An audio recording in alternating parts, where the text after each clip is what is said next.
नमस्कार दोस्तों।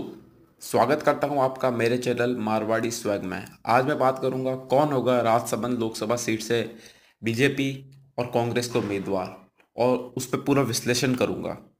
तो चलिए शुरू करते हैं। और अभी तक आपने मेरे इस चैनल को सब्सक्राइब नहीं किया है तो प्लीज़ इस चैनल को सब्सक्राइब करें, लाइक करें, शेयर करें और बेल आइकन को दबाएं।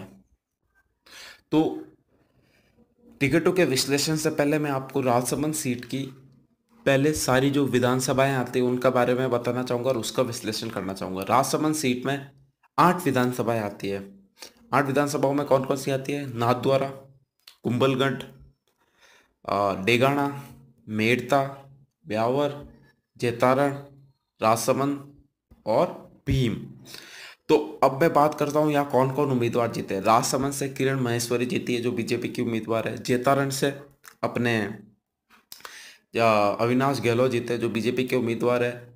वहीं ब्यावर से शंकर सिंह रावत जीते हैं, वो बीजेपी के उम्मीदवार है। तीन। और देगाना से रिचपाल मेड़ता के बेटे विजयपाल मेड़ता जीते हैं जो कांग्रेस के उम्मीदवार है। मेड़ता से आरएलपी हनुमान बेनीवाल की पार्टी जीती है, जहाँ से वहाँ उनकी पार्टी जीती है। नाथद्वारा से सीपी जोशी कांग्रेस के कद्दावर नेता वो जीते हैं। और कुंभलगढ़ से कोई राजपूत उम्मीदवार जीते हैं वहाँ से। और भीम से सुदर्शन सिंह रावत जीते जो लक्ष्मण सिंह रावत के पुत्र हैं। तो अब मैं बताता हूँ आपको कि कौन ला सकता है भाजपा और कांग्रेस से टिकट। सबसे पहले मैं बात करूँगा बीजेपी की। जैसा कि आपको पता तो बीजेपी का जब यहाँ से पैनल बन के गया था तो उसमें 3 या 4 नाम थे। सबसे पहले उसमें नाम था गजेंद्र सिंह शेखावत का, दूसरा नाम था दिया कुमारी का, तीसरा नाम था पुष्पेंद्र सिंह कुर्की का जो पाली सेंट्रल बैंक के अध्यक्ष है, पाली कोऑपरेटिव सेंट्रल बैंक के अध्यक्ष है, और चौथा नाम था किरण महेश्वरी का जो वो भी अपने टिकट के लिए मांग कर रहे थे। तो अब गजेंद्र सिंह शेखावत को जोधपुर से टिकट मिल गया, तो अब जाहिर है अब इन 3 नामों में से फैसला होना है। और किरण महेश्वरी को यहाँ से टिकट मिलेगा नहीं क्योंकि ये राजपूत सीट है और जातिगत समीकरण सही नहीं बैठ रहे। तो बचे दिया कुमारी और पुष्पेंद्र सिंह कुर्की। अब यहाँ पे दिया कुमारी का स्ट्रांग होल्ड माना जा रहा है क्योंकि अभी तक बीजेपी ने कोई महिलाओं को टिकट नहीं दिया है। और दिया कुमारी भी कब से टिकट के लिए मांग कर रही है कि टिकट दिया जाए। और जैसे कि ये राजपूत सीट मानी जाती है तो दिया कुमारी यहाँ के लिए काफ़ी सूटेबल मानी जाती है। और दूसरा है पुष्पेंद्र सिंह कुर्की। पुष्पेंद्र सिंह कुर्की जैतारण से एमएलए का टिकट लेने की कोशिश कर रहे थे जो उनको नहीं मिला। और शायद उनको कॉम्प्रोमाइज़ के लिए ये कहा गया हो कि आपको लोकसभा में आपका ध्यान रखा जाएगा। तो ये भी एक कारण माना जा रहा है कि जो वसुंधरा राजे है वो दिया कुमारी के पक्ष ना लेके पुष्पेंद्र सिंह की ले सकती है क्योंकि वसुंधरा और दिया कुमारी के संबंध अच्छे नहीं रहे हैं। और तो आपको जाहिर से बता देता हूँ यहाँ दिया कुमारी और पुष्पेंद्र सिंह जी फाइट में, और 70 से 80% चांस है यहाँ से दिया कुमारी को टिकट दिया जा सके।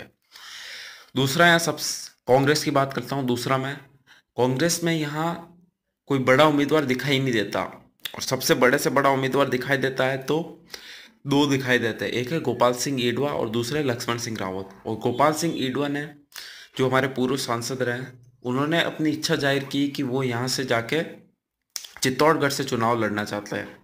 तो उनका लगभग वहाँ से चित्तौड़गढ़ से टिकट फाइनल माना जा रहा है, इसलिए यहाँ से अब बचता है शंकर सिंह रावत, सॉरी लक्ष्मण सिंह रावत। और लगभग फाइनल माना जा रहा है कि लक्ष्मण सिंह रावत को यहाँ से टिकट दिया जा सकता है क्योंकि लक्ष्मण सिंह रावत जो भीम से चुनाव लड़ने वाले थे विधानसभा पे, पर वहाँ से लड़े नहीं, तो वहीं से साफ जाहिर हो गया था कि इनको लोकसभा में राजसमंद से सीट से टिकट दिया जा सकता है। क्योंकि ये जो 2-3 सीटें हैं ये एक रावत बेल्ट माना जाता है। और पहले भी जो अजमेर राजसमंद सीट जो परिसीमन के बाद बनी थी उसमें अजमेर की कई सीटें आ गई थी, और अजमेर से राजा सिंह रावत कई बार 5 या 6 बार सांसद रह चुके हैं। तो इसी रावत लेगेसी को आगे बढ़ाने के लिए कांग्रेस इस बार लक्ष्मण सिंह रावत पर 100% दाव खेलने वाली है।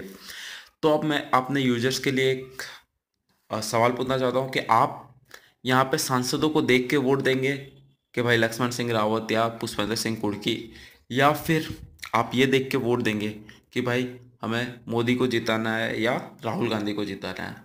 तो आप इस कमेंट बॉक्स में ज़रूर बताएं आप किसको वोट देंगे।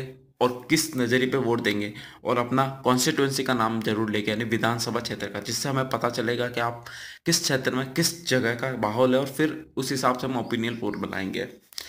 तो आपको अगर ये वीडियो अच्छा लगा तो लाइक करें, शेयर करें एंड सब्सक्राइब करें। जय हिंद, जय भारत।